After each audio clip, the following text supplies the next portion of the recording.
Laura Blumenfeld, a former senior policy advisor in the Israel-Palestine negotiating team in the State Department. Laura, it's great to have you. Thanks so much for making the time to speak to us today. I mean, why don't we just pick up on what Don said towards the end of our conversation about this dilemma that the Americans find themselves in on the same day that they're threatening to withhold some military arms if the humanitarian situation isn't resolved in the north of Gaza. They're also sending this missile system to protect Israel. Yeah, I would say those are two sides of the same coin, and the coin is the cost for the United States of no October surprise. We're 3 weeks out from the U.S. election, and the last thing Biden wants is to upset the sense of balance. I mean, for the last 12 months, since October 7th, since the war broke out, Biden's been on a tightrope. Now he's on a tightrope with, VP Harris on his shoulders, and he's riding a bicycle. So I do think that at this point where Israel is heavily dependent, especially on this advanced missile defense system that they're deploying as we speak, this is the opportunity for the United States to deliver a kind of the riot act to the Israelis and say, here are our demands. The survival of Palestinian or Lebanese civilians for your own survival. I think it's an opportunity for leverage. I guess the second point would be about the timing, that there's a 30-day period where the Israelis are, supposed to show some real significant improvements. And those 30 days are after the U.S. election, when Biden will have a freer hand and not be quite as concerned about domestic political considerations. Well, that was going to be my next point to you as well. What does that tell us about the timing and the decision-making? Does it make any difference who would actually win on November the 5th? I mean, what if it was a Trump presidency?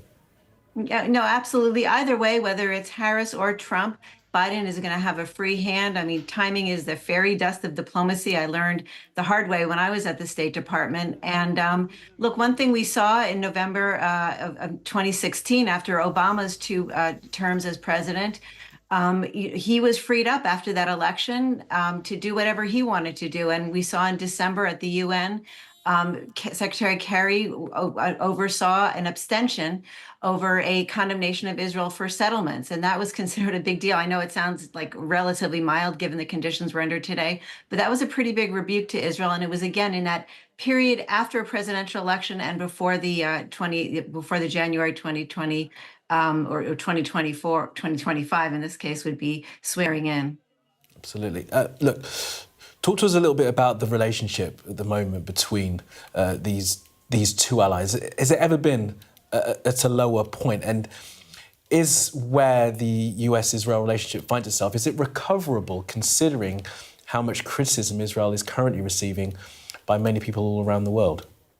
Yeah, I mean, this is a relationship that's never been easy, particularly with Prime Minister Netanyahu. I mean, there's been no president who's had an easy time with him. I mean, I go all the way back. I would say if we can look all the way back to Golda Meir, the prime minister in the 1970s, when she said, I would rather have a bad headline than a good eulogy. I mean, Israeli prime ministers in these various wars, whether it was the Yom Kippur War or today, they do see it as a matter of survival. They are fighting on multiple fronts, and it's not so much about the borders of Israel, whether it should be 1967 borders or otherwise. It really is about Israel's survival, particularly with an enemy like Iran.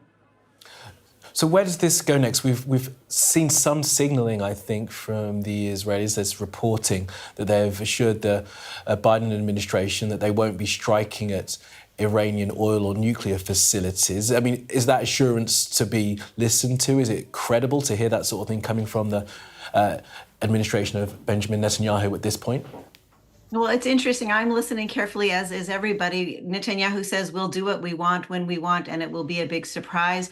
On the other hand, it does seem to look like that the nuclear option and Iran's oil installations are off the table, which is a very big concession for Israel. I know we talk all day long, and it's with great frustration that the United States isn't exercising enough leverage.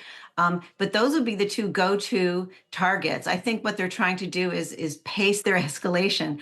They're going to maybe go halfway and see whether they can get Iran to back down. And if Israel doesn't get the results they want, then they will feel justified to go the next step, which is for the jugular, which is really that opportunity Netanyahu has been talking about for decades. We'll see if he takes it. And that is to strike at Iran. And of course, that leaves aside the escalating war in Lebanon and, of course, the situation in Gaza. And let's not even talk about that often talked about a long time ago, two-state solution. I mean, that's completely removed from the idea of those in Israel at the moment? Yeah, I mean, I saw Jake Sullivan last week. He was at the Israeli embassy speaking on the anniversary of October 7th, and he said very movingly that it's hard to push past the hopelessness of today. But I do think that the political horizon is key as Israel makes these military gains, and the Israel Defense Forces, their sort of security and military establishment understands that, which is very interesting, even more than the political establishment does.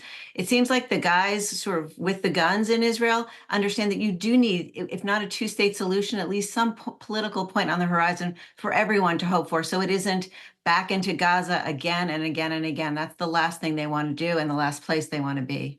Absolutely. Okay. Laura Blumenfeld, it's always good to speak with you and get your expertise on these matters. Thanks so much for joining us. Great to be here.